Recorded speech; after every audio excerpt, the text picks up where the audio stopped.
कल हम पढ़ा दिए थे आपको क्या, हाइड्रोकार्बन पढ़ाए थे, बताए थे इसके नाम में ही इसका क्या छुपा हुआ, परिभाषा। हाइड्रो दूसरा क्या है बोले थे, इसका परिभाषा क्या बताए थे, वैसा यौगिक जो हाइड्रोजन और कार्बन के मेल से बना हुआ हो, या जिसमें हाइड्रोजन और कार्बन हो उसी को क्या कहते हैं, हाइड्रोकार्बन। जैसे बताए थे एक सूत्र होता है, मान लीजिए CH4, किसका सूत्र है, मेथ, N का होगा। दूसरा बताए थे C2H कितना 6, किसका सूत्र है, एथेन का। Methane, ethane, propane, butane, pentane बताए थे। इसमें क्या है, कार्बन है, दूसरा क्या है, हाइड्रोजन है। इसमें देखिए कार्बन है, दूसरा क्या है, हाइड्रोजन है। ठीक, तो जिसमें कार्बन और हाइड्रोजन होते हैं उसी को क्या कहते हैं, हाइड्रोकार्बन। अब हाइड्रोकार्बन के 3 भाग होते हैं, कितना भाग होते हैं, कितने भाग, 3।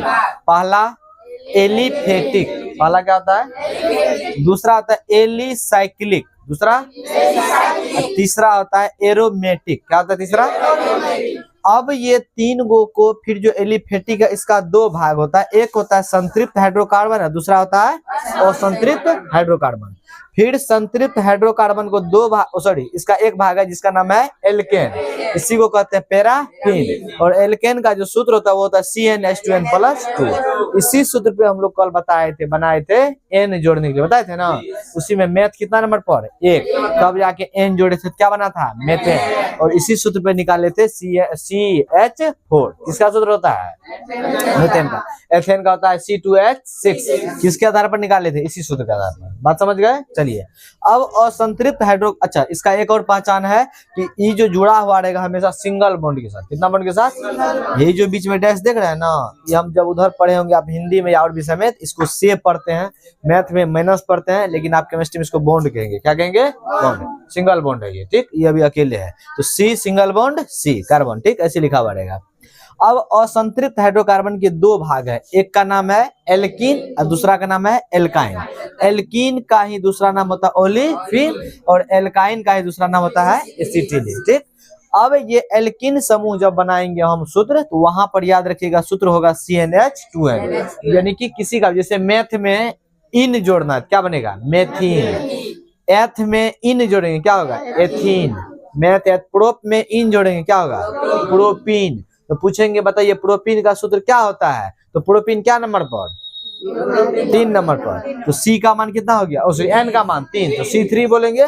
H 2 गुना यहाँ क्या लिखेंगे 3, तो 3 दूनी कितना हो गया 6, तो C3H6 किसका सूत्र है, प्रोपीन का। पेन नहीं, पेन इधर, इधर पीन, समझ गए ना।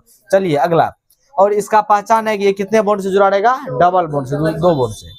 अब आता है एल्काइन, इसमें जुटेगा आइन, जैसे मैथ में आइन जोड़िए क्या होगा, मेथाइन। मैथ एथ में आइन जोड़िए एथाइन, उसके बाद मैथ प्रोप में जोड़िए आइन, प्रोपाइन। ठीक, अब हम आपसे पूछेंगे बताइए प्रोपाइन का सूत्र क्या होगा, क्या बोलिएगा, प्रोपाइन का। तो सबसे पहले देखिए प्रोपाइन कितना नंबर पर, 3, तो C3 हो जाएगा, H2 × 3 - 2। ठीक, तो C3H 3 दूनी -2, तो C3 या H4, यही सूत्र हो जाएगा प्रोपाइन का। समझ गए बात को। बस आप इसको याद रखिए, एल्केन के लिए कौन सा सूत्र है, एल्कीन के लिए, एल्काइन के लिए। अब इसको याद कर लीजिए अभी तुरंत, जैसे हम बोले एल्केन, N बोले पहले, 2 क्या करना है, जोड़ देना।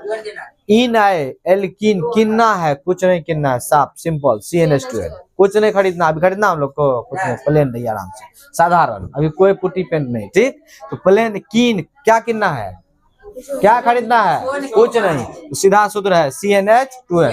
इधर आइन आना है तो कर्जा तो लेना पड़ेगा, कितना कर्जा, -2। इधर बोलिए एल्केन, एल्कीन, एल्काइन, कोई दिक्कत है। चलिए अब इस पर क्या करना है, अब इस पर कौन है रे, हैं चाचा का बेटा है रे। चलिए क्या नाम उसका, छोटका जो आता था पढ़ने रे, क्या नाम था उसका, गुल उसी का भाई है। चलो अब देखिए ध्यान से, इधर एल्केन का हम कल आपको बता दिए थे कैसे निकालना, समझ गए थे ना कल। इसी आधार पे आपको हम तीनों बता देंगे। ठीक, फिलहाल अभी हम हाइड्रोकार्बन कितना 3 भाग देख लिए, इसमें इंपॉर्टेंट है किसको पढ़ना, संतृप्त हाइड्रोकार्बन, दूसरा क्या है असंतृप्त।